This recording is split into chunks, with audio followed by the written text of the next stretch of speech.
ठीक है, चलिए सबसे पहले हम आपको बताते हैं कि हम लोग यहाँ पर, हाँ बोले,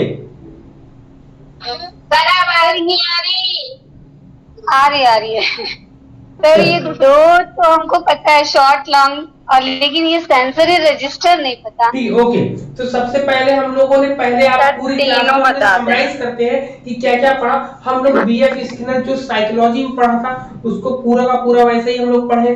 फिर हम लोगों ने जीन पियाजे की थ्योरी को पढ़े। जीन पियाजे की थ्योरी का नाम क्या है? कॉग्निटिव डेवलपमेंट थ्योरी है, जिसको संज्ञानात्मक विकास सिद्धांत कहते हैं लोग। इसमें हम लोग स्कीमा पढ़ते हैं, अकोमोडेशन पढ़ते हैं और असिमुलेशन पढ़ते हैं। फिर इसके 4 स्टेजेस होते हैं। सबसे पहले सेंसरी मोटर स्टेज, जो कि जो जन्म से 2 वर्ष तक चलता है। दूसरा प्री ऑपरेशनल स्टेज होता है, जो 2 से 7 वर्ष तक चलता है। तीसरा जो होता है कंक्रीट ऑपरेशनल स्टेज, जो कि 7 से 12 वर्ष तक चलता है। और चौथा जो है फॉर्मल ऑपरेशनल स्टेज होता है, जो 12 से 15 वर्ष तक चलता है।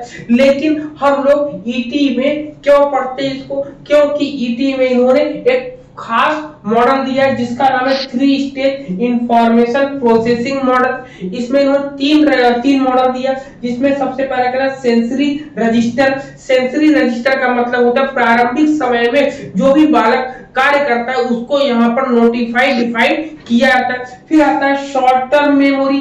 फिर देखते हैं शॉर्ट टर्म मेमोरी में कि बालक कुछ समय के लिए क्या याद रखता है, फिर कुछ समय के लिए क्या भूल जाता है। जैसे किसी बालक का खिलौना है, खिलौना टूट गया कुछ देर के लिए, अब टूट गया तो वो रोने लगा, अब उसको जो फेविकोल से या किसी चीज से चिपका दो तो वो सही हो जाएगा। या फिर उसके स्थान पे कोई दूसरी चीज आप उसको दे दो खेलने के लिए, तो कुछ देर के लिए वो चीजें भूल जाएगा। फिर इसके लॉन्ग टर्म मेमोरी आता है। लॉन्ग टर्म मेमोरी में क्या होता है? जब एजेस उसकी बढ़ने लगती है, बढ़ जाती है, तो उसके बाद जो है उसके अंदर स्थायित्व की भावना आ जाती है। जैसे बॉल जो होती है गोल होती है, कैसे? लॉन्ग टर्म मेमोरी, वो हमेशा उसको याद रहेगी।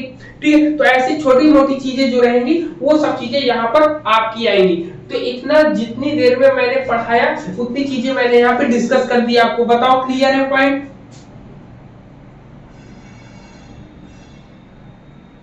जी सर। ठीक सर, इसमें एजेस नहीं होते हैं कि मतलब एज नहीं बताया जाता? नहीं, इसमें एज नहीं बताया गया है, क्योंकि शॉर्ट टर्म मेमोरी सभी बालकों में भिन्न भिन्न पाई जाती है ना, और लॉन्ग टर्म मेमोरी सभी में भिन्न भिन्न पाई जाती है, इसलिए इसकी एज का एज जो है नहीं बताया है। क्लियर है पॉइंट? नहीं होता, क्योंकि सभी में होता है ना सर, शॉर्ट टर्म मेमोरी और लॉन्ग टर्म मेमोरी तो हम लोग में भी होता है। हम लोग बड़े हो जाते तब भी पर होता रहता लॉन्ग टर्म और शॉर्ट टर्म मेमोरी। तो इसमें यही होता है शॉर्ट टर्म में कुछ देर के लिए हम लोग को याद होते हैं, फिर उसके बाद कुछ देर बाद हम भूल जाते हैं। जैसे नेट में मेरा फेल होना लॉन्ग टर्म मेमोरी बन गया है। नहीं, ऐसा तो नहीं। कभी भी याद रखिए, हमको हमेशा एग्जांपल अपने सामने पॉजिटिव चीजों को ही रखना चाहिए, नेगेटिव चीजों को अपने सामने नहीं लाना है। ठीक है, उसको इग्नोर करो। नेगेटिव इसीलिए होता है कि हम पॉजिटिव को हमेशा याद रखें। हाँ सर, नेगेटिव को हम लोग भूलने की कोशिश करते हैं और पॉजिटिव को याद रखते हैं। हाँ ठीक, यहाँ पर ये हो गया। अब आता है आशुबेल। तो आशुबेल ने कौन सा दिया है बताओ? आशुबेल की थ्योरी, आशुबेल ने और दिया है। हाँ, मीनिंगफुल लर्निंग, मीनिंगफुल और एडवांस ऑर्गेनाइजर मॉडल। आशुबेल की बात करेंगे तो आशुबेल ने क्या दिया है? इम्प्लीकेशन टू इंस्ट्रक्शनल डिजाइन दिया है। ठीक है, जैसे आप बोल रहे सबसे पहले मीनिंगफुल लर्निंग,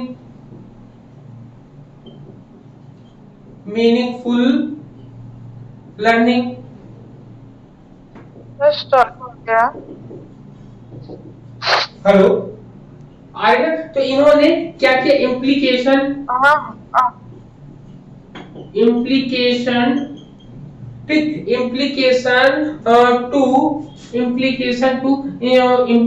टू इंस्ट्रक्शनल। ठीक है,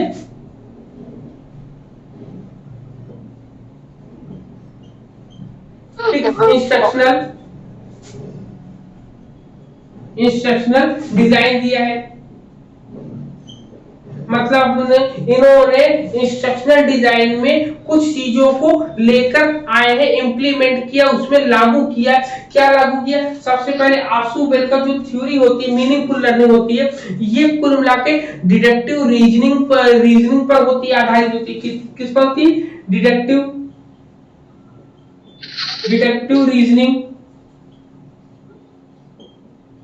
डिडक्टिव रीजनिंग पर आधारित होती है। इसमें क्या होता है? इसमें रियल लाइफ से जोड़कर पढ़ाया या बताया जाता है। इसमें कहते हैं जब कभी इसको हम बताते हैं तो रियल लाइफ से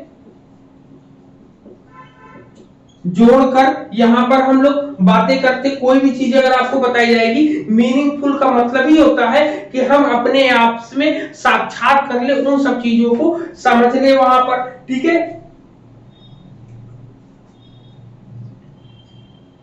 और एक क्वेश्चन और आता है, आपने देखा होगा, अगर इनकी थ्योरी के नामों की बात करेंगे तो इनकी थ्योरी के काफी नाम मिलते हैं। सबसे पहला तो आपको पहला मिलता है the cooperative organisation.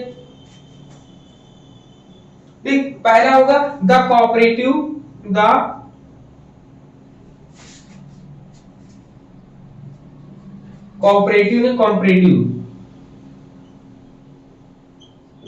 The comparative, आवाज आ रही ना, द कंपैरेटिव लिखिएगा, ये एग्जाम में पूछा गया ना, द कंपैरेटिव ऑर्गेनाइजर।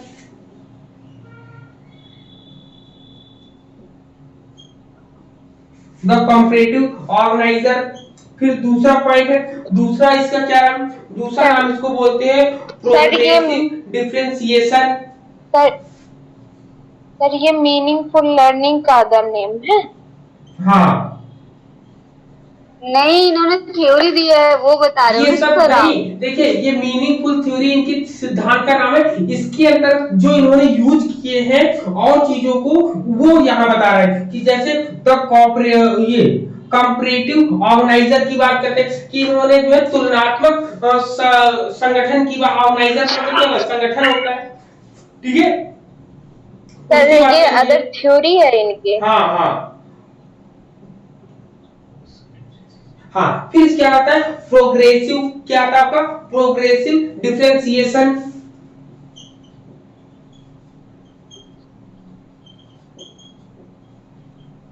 सर इसकी हिंदी भी बताते चले, ये थ्योरी वाले की।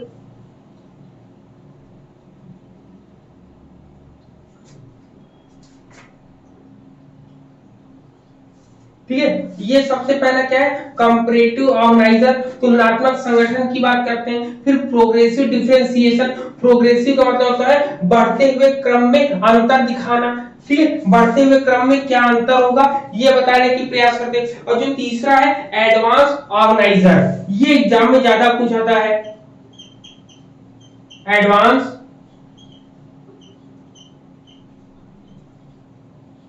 ऑर्गेनाइजर की बात करते हैं तो एडवांस ऑर्गेनाइजर की, एडवांस का मतलब क्या होता है? आधुनिक।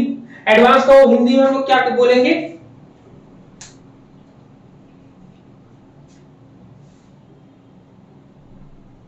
आधुनिक तो मॉडर्नाइजेशन हो जाएगा। हाँ, एडवांस का मतलब क्या हो जाएगा? एडवांस का मतलब क्या हो जाएगा आपका? आधुनिक। आधुनिक तो मॉडर्न होता है। मॉडर्न होता है। एडवांस के लिए क्या होगा सही हिंदी? एडवांस मतलब अधिक देना, अधिक नहीं। कहते नहीं ये बच्चा बहुत एडवांस है। मॉडर्न ही होगा।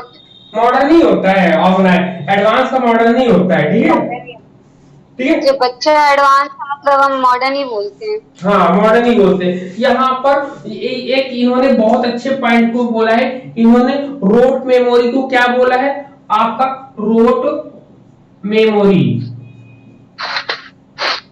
को इन्होंने क्या बोला है? रिकॉल। क्या बोला है? Recall sequences of objectives. क्या बोला है? आपकी रोट मेमोरी को recall sequences of objectives. Recall, ठीक है, क्या बोला है? ठीक है। इन्होंने बोला है रोट मेमोरी को बोला है रिकॉल, ठीक है, रिकॉल सीक्वेंस,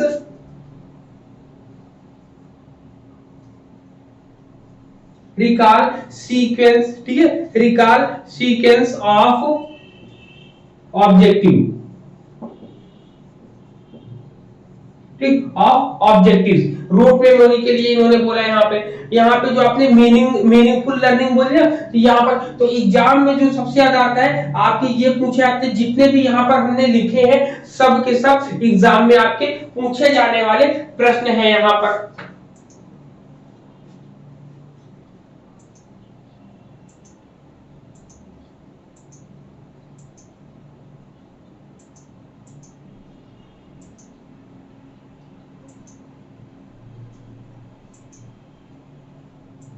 लिख लिया, चले आगे और। जी सर। हाँ, कॉम्परेटिव ऑर्गेनाइजेशन, प्रोग्रेसिव ऑर्गेनाइजेशन की आप बात समझ गए होंगे। ठीक, प्रोग्रेसिव के बाद आपका जो आता है इसको एडवांस वाले में ना, एडवांस वाले को उन्नत बोलते हैं, उन्नत। अगर इसकी हिंदी देखेंगे उन्नत होता है।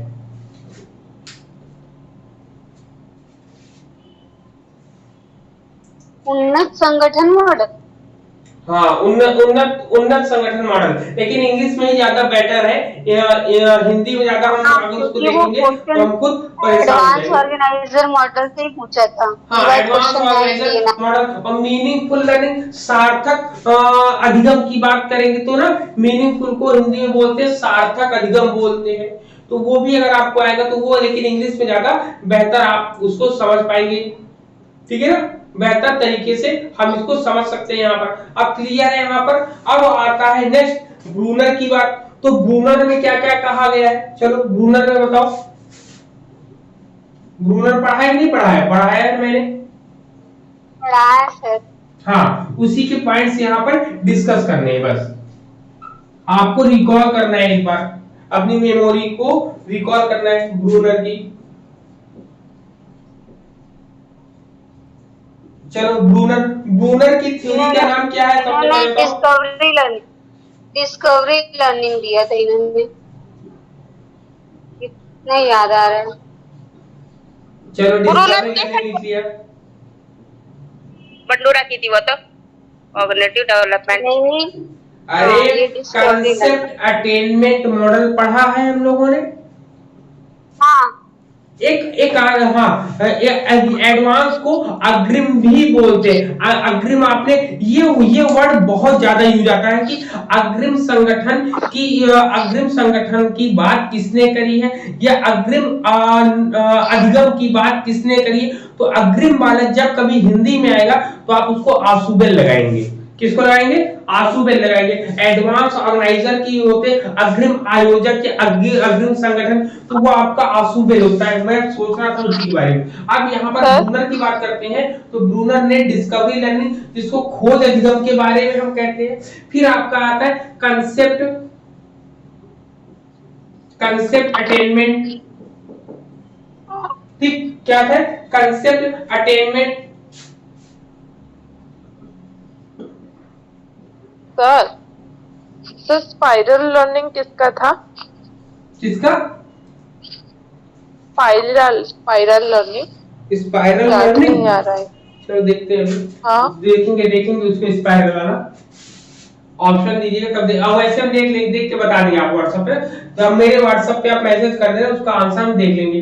तो सबसे पहले ब्रूनर की जो थ्योरी के सिद्धांत का नाम है, वो सबसे ज्यादा एग्जाम में पूछा जाता है, संप्रत्यय संप्राप्ति प्रतिमान।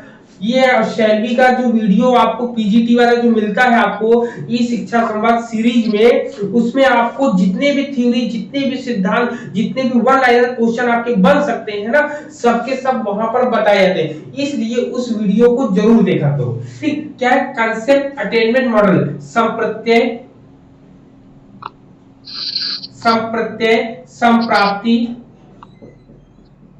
संप्राप्ति प्रतिमान। हिंदी में अगर आप देखोगे सर, वो ये प्रश्न ब्रूनर का ही था। बार-बार घूम-घूम के हम लोगों से पूछा जाता है ना, यही आपका इसमें। अब ये इसमें सबसे ज्यादा इंपॉर्टेंट जानते हैं, इसमें सबसे ज्यादा पूछा जाता है कि इसके स्टेप्स क्या होते हैं। एग्जाम में इनके स्टेप्स को बहुत ज्यादा पूछा गया है, ठीक है। हाँ, स्पाइरल करिकुलम की अगर आप बात करेंगे तो स्पाइरल करिकुलम की बात करें ना, स्क्रेटिकल करिकुलम भी है, ठीक। हाँ, वो स्पाइरल का मतलब होता है। है सर्पिल, सर्पिल। स्पाइरल का मतलब होता है घुमावदार जो होता है, ये स्पाइरल लर्निंग नहीं है, स्पाइरल करिकुलम होता है आपका। सर्पिल की घुमावदार जो सर्किल, घुमावदार जो पाठ्यक्रम होता है उसी को हम लोग सर्पिल या स्पाइरल करिकुलम कहते हैं। कहते हैं कि स्पाइरल, स्पाइरल का मतलब होता है जो घुमावदार होता है, ठीक है। लिखेंगे स्पाइरल, स्पाइरल का शुद्ध है सर्पिल होता है, ठीक, घुमावदार। ब्रूनर में ही आएगा। हाँ, ब्रूनर में ही आएगा। हाँ, ब्रूनर में ही आता है। ब्रूनर में रिवार्ड एंड पनिशमेंट आता है, डिस्कवरी लर्निंग आती है, स्पाइरल करिकुलम इसके अंदर आता है। लिख लो, लिखेंगे स्पाइरल करिकुलम, जिसको बोलते हैं सर्पिल, सर्पिल और पाठ्यक्रम या पाठचर्या, ठीक, पाठचर्या। और आपकी क्या आती है, डिस्कवरी और सुक्राटीज लर्निंग आती है। सुकरात की जो लर्निंग थ्योरीज है इसी से कोरिलेट होती है आपकी, ठीक है। यहां पर इतनी चीजें होती हैं आपकी। फिर इसके बाद इसमें एक आता है कि इसके जो है स्टेप्स क्या होते हैं, जो ब्रूनर ने दिया था एग्जाम में बहुत ज्यादा पूछा जाता है। पहले नहीं पूछा जाता था, लेकिन अब हर एक एग्जाम में आप देखोगे ब्रूनर के द्वारा जो स्टेप दिए गए हैं वो पूछा जाता है। तो स्टेप लिख लीजिए, ये एग्जाम में पूछा ही पूछा जाता है। सबसे पहले क्या आता है आपका, मैचिंग करने को आता है। क्या आता है, इनएक्टिव, ठीक है, इनएक्टिव आता है आपका। फिर आता है आइकोनिक, आता है आइकॉनिक, सिंबॉलिक। आइकोनिक का सिंबॉलिक आता है, ठीक। अब इसके सामने क्या क्या आएगा, अब इसको जो है आपको मैचिंग करना है, नंबर ए, बी और सी, ठीक। अब मैं आपको देता हूं यहां पर 1 2 3। अब मैचिंग करनी रहेगी। मैचिंग करने में बताइएगा, सबसे पहले मैं आपको लिखता हूं एक्शन, फिर लिखते हैं इमेज,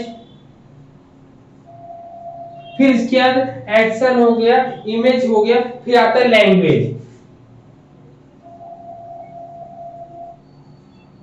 लैंग्वेज। अब बताओ मैचिंग, बताओ क्या कौन सा सही होगा। सर, वो आइकॉनिक का इमेज ही होगा, सिंबॉलिक का एक्शन होगा, इनएक्टिव का लैंग्वेज होगा। बताओ भाई, ए वाले का कौन सा होगा, 1 2 3 बताओ। लैंग्वेज। अच्छा, ए का लैंग्वेज रहेगा, चलो। इमेज है, आइकन है, अरे भाई, आइकॉनिक इमेज होगा। क्यों कंफ्यूज हो गए, एग्जाम में क्या ये बिल्कुल सही लिखा है। इनएक्टिव में एक्टिव आता है, आइकॉनिक में सिंबल आता है, और सॉरी आइकॉनिक में इमेजेस आते हैं और सिंबल में लैंग्वेजेस आता है आपका।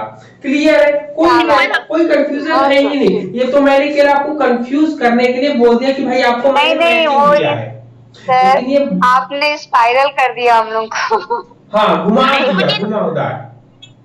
कोई बात नहीं सर, इसको नहीं, तो आपको याद रखना है, जब कभी इनएक्टिव आएगा तो वो एक्शन आएगा, इमेज आएगा, सॉरी आइकॉनिक आएगा।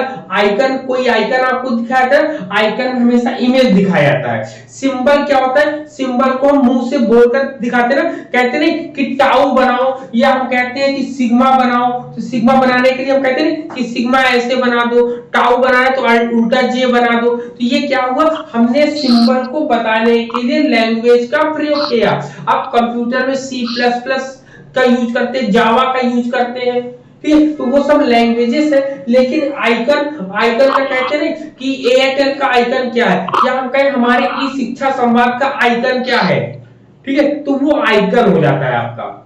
क्लियर है पॉइंट? सर एक काजल आता है ना आइकॉनिक, इसी वजह से याद आ गया। हम्म। अब देखो यहाँ पर इतना क्लियर हुआ। अब हम लोग चलते हैं किसकी, वाइगोस्के की तरफ। किसकी तरफ चलते हैं, वाइगोस्के की तरफ चलते हैं। और ये जो अभी जो 3 पॉइंट लिखा है, ये आपका हमेशा आपको अरेंज करने के लिए आता है या मैचिंग करने के लिए आपके सामने आएगा। तो ये सवाल नहीं गलत होना चाहिए, ऐसे ही छोटी छोटी चीजें आपसे पूछी जाती है। अब बात आती है वाइगोस्के की थ्योरी का नाम क्या है। वाइगोस्के की थ्योरी का नाम बताओ जरा। नाम है सामाजिक रुकिएगा, आप कोई नहीं बोलेगा, हम जो पूछेंगे आप कोई नहीं बोलेगा, हम जो पूछेंगे तब बताएंगे ना, नाम लेके। ठीक है, वाइगोस्के। ठीक है, वाइगोस्के। एक आती है आपका आता है आपका कॉग्निटिव कॉग्निटिव डेवलपमेंट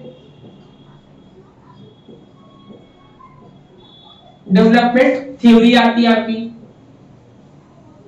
दूसरी आती है, ठीक है, दूसरी आती है सोशियोलॉजी। दूसरी आपकी आती है सोशल सोशल डेवलपमेंट थ्योरी आती है। ठीक है, तीसरा आपका आता है साइकोलॉजिकल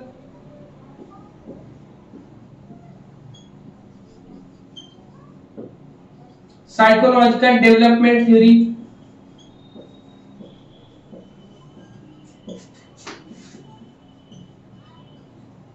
या फिर ये सभी। चलो अब बताओ नेहा, इसमें बताओ कौन सा होगा ये सही आंसर। बताओ, हमारे 2 सेकंड।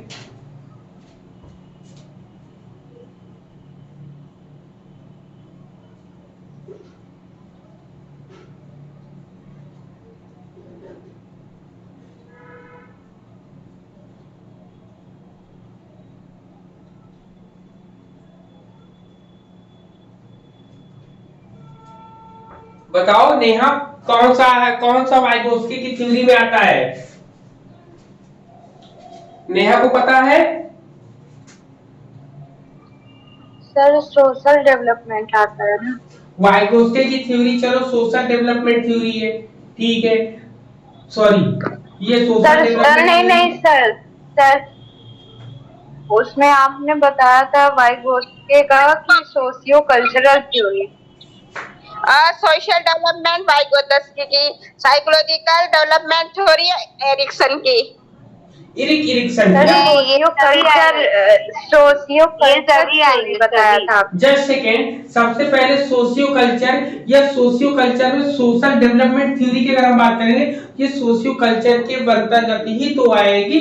ठीक है, तो ये आपकी वाइगोस्की की थ्योरी में। तो फिर ये कॉग्निटिव डेवलपमेंट किसकी है भाई, बताओ नेहा। ये पियाजे, सर पियाजे की है, जीन पियाजे की होगी। अब ये साइकोलॉजिकल डेवलपमेंट थ्योरी किसकी है? अभी मैडम ने बताया। ये वाइगोत्स्की की। सर सिगमंड फ्रॉइड शायद। नहीं, उनका साइको एनालिटिकल। Sorry psychological. हाँ, अब बताओ भाई सही आंसर क्या आएगा। या साइकोसेक्सुअल है। Psychological social development. मनोवैज्ञानिक डेवलपमेंट तो नहीं पता सर। सर मुझे भी नहीं मालूम। अच्छा, साइकोलॉजिकल जब कभी आएगा, साइकोलॉजिकल डेवलपमेंट थ्योरी बंडोरा की। ठीक है, साइकोलॉजिकल थ्योरी की हम बात करेंगे, साइकोलॉजिकल थ्योरी किसकी हो सकती है?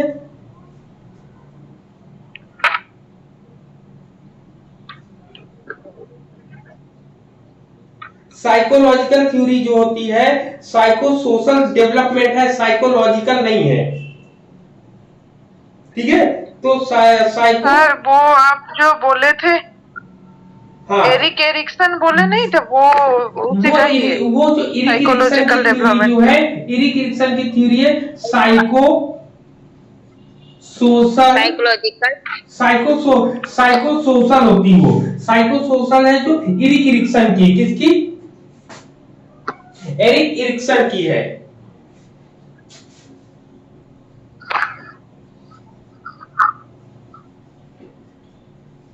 सारे ये जो सोशल डेवलपमेंट थ्योरी है बंडूरा की है ना? सोशल डेवलपमेंट थ्योरी जो है ये आपकी किसकी है? बंडूरा की सोशल लर्निंग थ्योरी सोशल, यहाँ पे याद रखो सोशल डेवलपमेंट थ्योरी की हम बात करें, सामाजिक विकास सिद्धांत की हम बात कर रहे हैं, तो सामाजिक विकास सिद्धांत की बात जो है वाइगोत्स्की ने की है, जबकि सोशल लर्निंग थ्योरी की बात जब हम करेंगे तब वो हमारी वहां पर आती आएगी, बंडूरा की। ठीक है, ओके सर। चलो अब यहाँ पर जब इतने पॉइंट्स क्लियर हो गए तो यहाँ पर आपको यार सोशियोलॉजिकल डेवलपमेंट थ्योरी अभी तक नहीं पता चली किसकी है, लेकिन साइको सोशल लर्निंग की बात करेंगे तो इरिक एरिक्सन की है। आप अपने कॉपी में नोट कर लीजिएगा। सर सर बोलिए बोलिए।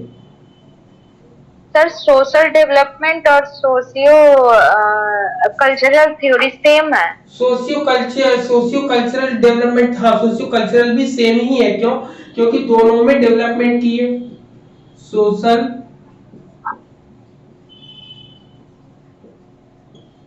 डेवलपमेंट थ्योरी या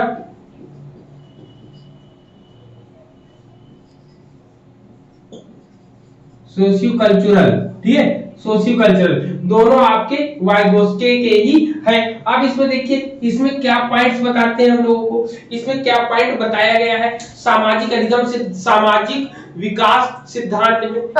हाँ बोले। ये साइको सोशल की वो थ्योरी है जो आपकी उनकी है इरिक एरिक्सन की। साइकोलॉजिकल थ्योरी आप बात करेंगे तो वो आपकी सिगमंड फ्रायड की आ जाएगी ना, ठीक है, तो वो कभी कभी आती, लेकिन वहां पर ये कभी क्वेश्चन देते नहीं क्योंकि दोनों के नाम कहीं ना कहीं हर जगह हम लोग को मिलते, इसलिए ये चीजें हम लोगों के सामने नहीं आती।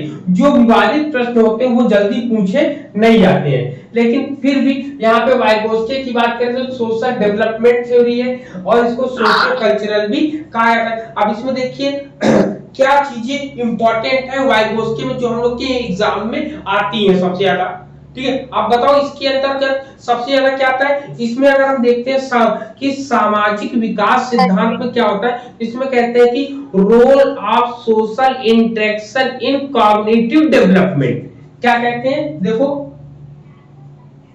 रोल ऑफ, ठीक है, क्या रोल ऑफ सोशल इंटरेक्शन, ठीक है, role of social interaction, role of social interaction in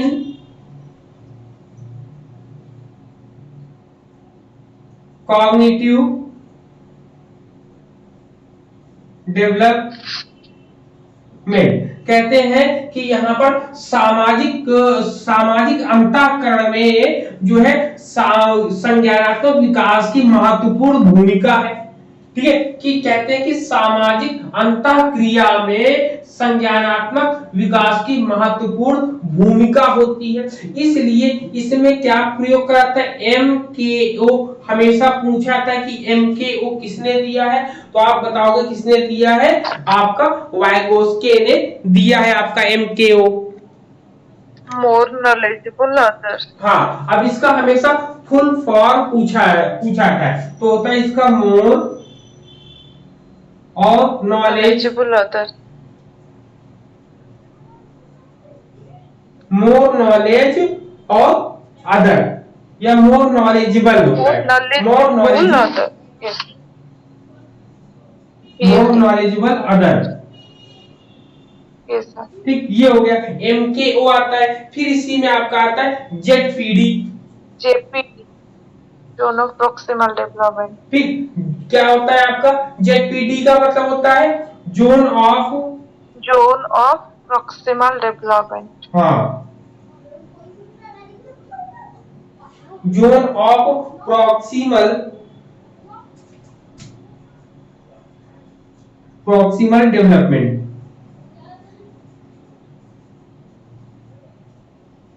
development आता है। और क्या आता है आपका, एक स्कैफोल्डिंग आता है आपका। स्कैफोल्डिंग। स्कैफोल्डिंग।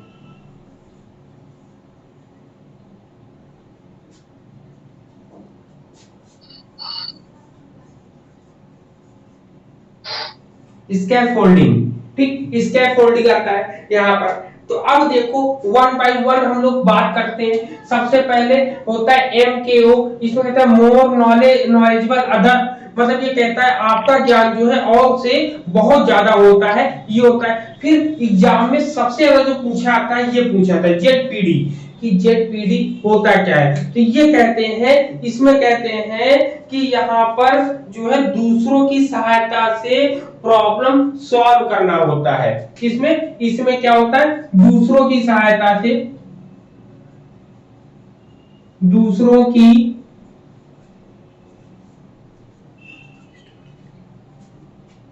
सर यह जो दूसरे मतलब जो MKO उसके सहायता से प्रॉब्लम को सॉल्व करना। दूसरों की सहायता से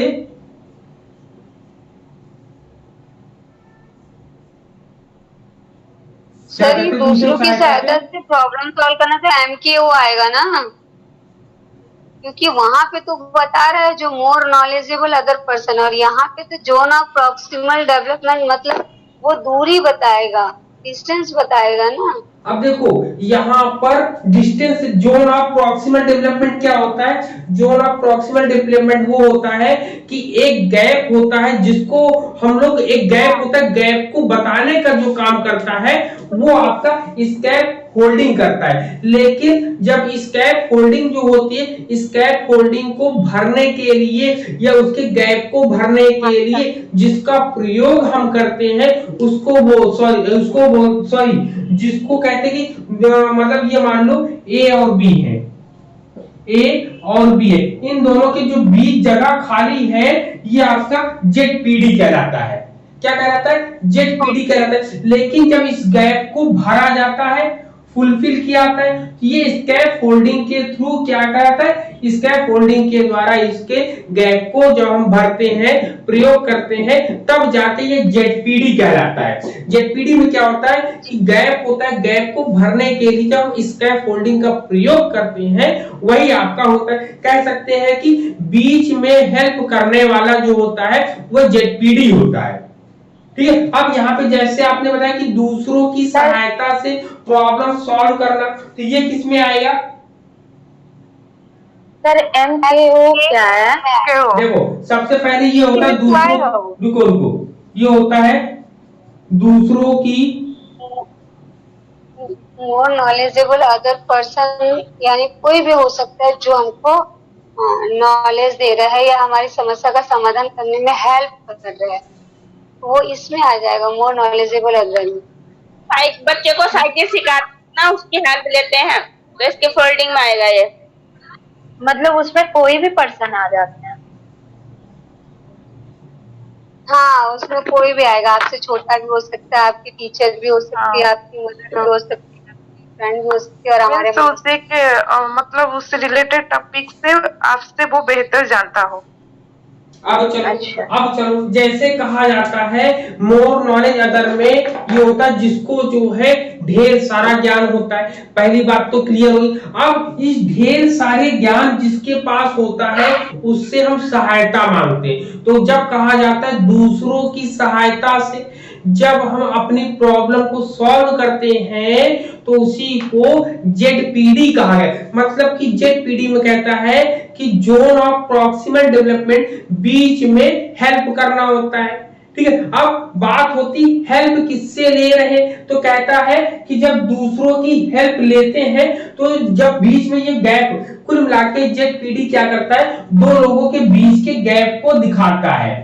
अब इन दो लोगों के बीच के गैप को जब हम भरने का जो काम करते हैं, कहते हैं कि दूसरों की जो हेल्प लेते हैं, ये आपका क्या कहलाता है, स्कैफ फोल्डिंग कहलाता है। क्लियर, कि जब कभी दो लोग हैं, दो लोगों के बीच में खाई हुई है, उस खाई को भरने का जो काम करता है वो स्कैफ फोल्डिंग कहता है दूसरों की हेल्प लेना। दूसरों की जब हम हेल्प लेते हैं, जब हम हेल्प लेते हैं, अभी भरा नहीं है बल्कि हेल्प ले रहे हैं। जैसे एक बूढ़ा व्यक्ति है, वो चलने के लिए किसका सहायता लेता है, लकड़ी का सहायता लेता है। जब दूसरों की हेल्प लेना है, दूसरों से हेल्प लेना है, तो वो स्कैफ फोल्डिंग कहलाता है। लेकिन जब कहता है कि कभी कभी हम मान लो कोई एग्जाम देना चाहते हैं, एग्जाम देते हमारे में कुछ कमी रह जाती है, हमारा जीएस वीक हो जाता है, कुछ भी कमी हो जाती है, तो हम किसी से हेल्प, बीच में ही अपनी पढ़ाई के दौरान ही हम किसी से हेल्प लेते हैं कि नहीं लेते हैं। जब कोई हेल्प लेते हैं उसी को जेड कहा गया है। ठीक, दूसरों की हेल्प बीच में, कहते हैं कि बीच में जब हम दूसरों की हेल्प लेते हैं उसी को जेड कहा गया है। यहाँ पर क्लियर है पॉइंट यहाँ पर? तो सर आप दोनों पॉइंट तो सेम ही बोल रहे हैं कि जेड का भी आप बोल रहे हैं कि बीच में हेल्प लेना, और इसका फोल्डिंग का भी। नहीं सर, बोले ना कि गैप को भरते हैं, उसको भी लिखो कॉपी में। देखो, दो लोगों के बीच जब कभी गैप, देखो जब कभी आ जाएगा कि गैप भरने की बात आ जाएगी, तो जब कभी गैप भरते हैं तो वो जोन ऑफ प्रॉक्सिमल डेवलपमेंट होता है, जिसमें हम बीच में हेल्प करना चाहते हैं, बीच में हेल्प करते हैं हम। ठीक है, बीच में क्या करते हैं, हेल्प करना है। देखिए मेन पॉइंट लिखिए, देखो लिखा है बीच में हेल्प क्या होता है, करना है। यहाँ पे लिख लो, लेने से आप कंफ्यूज हो रहे, लिख लो बीच में हेल्प करना। मैं इसको ना वो जो प्रॉक्सिमल शब्द लिखा है ना सर, प्रॉक्सिमल समझाते, चलो कोई दिक्कत नहीं। ठीक, चलो सबसे पहले हम MKO लेते हैं। क्या लेते हैं, MKO लेते हैं। तो MKO को द मोर नॉलेज अदर कहते हैं, या द मोर नॉलेजेबल अदर कहते हैं। मेरी आवाज आ रही, वीडियो आ रहा दोनों? ठीक है, अगर बंद हो जाएगा तो बता देना। इसमें कहता है, ये कहता है कि एक पारंपरिक MKO, कहता है कि the traditional MKO is an older person, कहता है कि MKO जो होता है एक वृद्ध व्यक्ति होता है। ठीक है, एक वृद्ध व्यक्ति भी हो सकता है, या फिर हमारे आसपास दोस्त होते हैं, या हमसे सीनियर होते हैं, या फिर युवा हो सकते हैं। इन सबके जैसे जो लोग होते हैं, मतलब जिनको नॉलेज होता है, बेहतर नॉलेज होता है, बेहतर ज्ञान होता है, वो उनको ही हम द मोर नॉलेज अदर में रखते हैं। पहला point clear, the more knowledge other एकदम क्लियर है सबको, बताओ। फिर इसके आते हैं zone of proximal development. Zone of proximal development को हम लोग क्या बोलते हैं, लिखेंगे जोन ऑफ, ठीक है, जोन ऑफ प्रॉक्सिमल डेवलपमेंट। ठीक, जोन ऑफ प्रॉक्सिमल डेवलपमेंट, इसको बोलते हैं समीपस्थ विकास का क्षेत्र। समीपस्थ विकास का क्षेत्र। ठीक, इसके बारे में कहता है समीपस्थ या जोन ऑफ प्रॉक्सिमल डेवलपमेंट सीखने का क्षेत्र वह क्षेत्र है जो अधिक जानकार या MKO सीखने के उच्च स्तर को विकसित करने में छात्र की सहायता करता है। मतलब कि इसमें जो है क्या करता है, MKO लिखेंगे MKO जो है, MKO जो सीखने में सहायता करता है। क्लियर है। जोन ऑफ प्रॉक्सिमल में क्या होता है, जो MKO होता है, MKO जो सीखने में सहायता करता है, वही आपका जोन ऑफ प्रॉक्सिमल डेवलपमेंट होता है। कहता है ZPD, कहता है कि इसमें जो है ZPD छात्र द्वारा विकसित किए जाने वाले फैसिलिटेटर MKO का कम शामिल होना लक्ष्य, मतलब कहते हैं कि जो आवश्यक कौशल होता है। इसमें कहते हैं कि निर्धारित वास्तविक विकास स्तर के बीच की दूरी के रूप में हम इसको बताते हैं। ठीक है, इसमें आपको पूरा का पूरा समझ में आ गया होगा कि मान लो आप सीखना तो चाहते हैं, नहीं सीख पा रहे, तो यहाँ पर स्टूडेंट क्या होते हैं, मान लो स्टूडेंट है, स्टूडेंट सीखना चाह रहे, मेरी आवाज आ रही है, बताओ। जी सर। ओके, यहाँ पर ये कहता है कि जैसे स्टूडेंट है, स्टूडेंट सीखना चाहता है। अब सीखने के लिए स्टूडेंट को देखना पड़ेगा कि हमको बेहतर कौन समझा पाता है, हमारे गुरुजी समझा पाते हैं कि हमारे मित्र समझा पाते हैं। ठीक, तो वहां पर MKO का मतलब जिसको नॉलेज होगा स्टूडेंट से ज्यादा, वही MKO की श्रेणी में आएगा। अब इसको सीखना है तो ये MKO से क्या लेगा, हेल्प लेगा। तो MKO से जो हेल्प लेकर सीखता है वही आपका ZPD zone of proximal development कहलाता है। अब क्लियर है नेहा? जी अब तीसरा पॉइंट देखो, तीसरा पॉइंट आता है स्कैफोल्डिंग। क्या आता है स्कैफोल्डिंग, देखो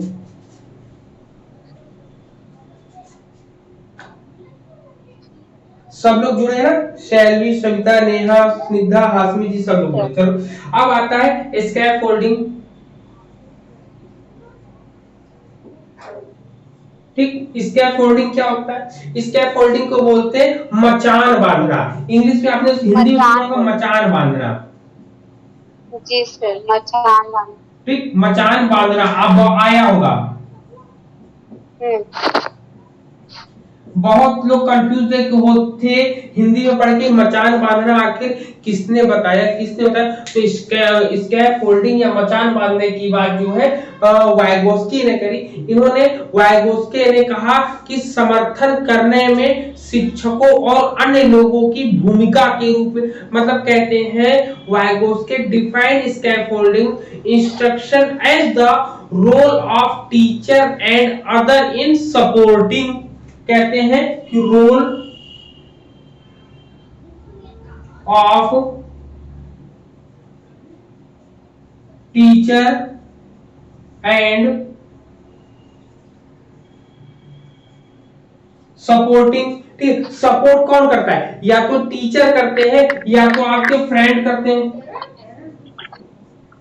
ठीक है, कहते हैं कि रोल जो भूमिका निभाते हैं हमारी हेल्प करने में, कहते हैं कि role of teacher and other in supporting the learning development. कहते हैं कि इसमें जो है मुख्य रूप से जो लोग समर्थन करने में, शिक्षक हो चाहे या अन्य लोग हो, एक भूमिका के रूप में हम लोगों को बताते हैं और उस अगले चरण या स्तर तक पहुंचने के लिए शिक्षार्थी का विकास या समर्थन करने की संरचना प्रदान करते हैं। मतलब कि कुल मिला के हम लोगों को जो आगे बढ़ने का बेस तैयार करते हैं, कौन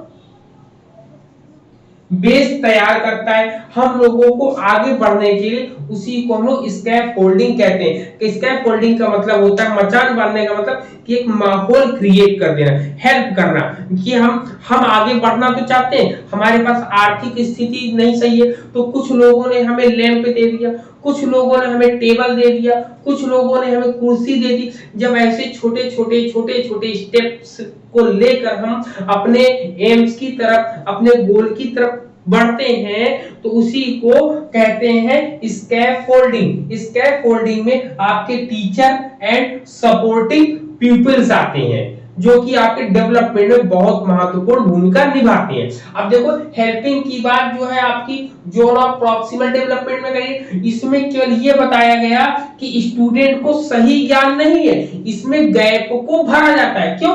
क्योंकि द मोर नॉलेज अगर है और स्टूडेंट है, अब स्टूडेंट जब इसके नॉलेज को पा जाएगा तो स्टूडेंट इसके बराबर हो जाएगा कि नहीं हो जाएगा, हो जाए। लेकिन यहाँ पर क्या कहता है, यहाँ पर कहता है कि यहाँ पर कोई गोल बना होता है, उस गोल को पाने के लिए अनेक प्रकार के उसको हेल्प दिए जाते हैं। जब ये हेल्प अनेक प्रकार के तरीकों से लेता है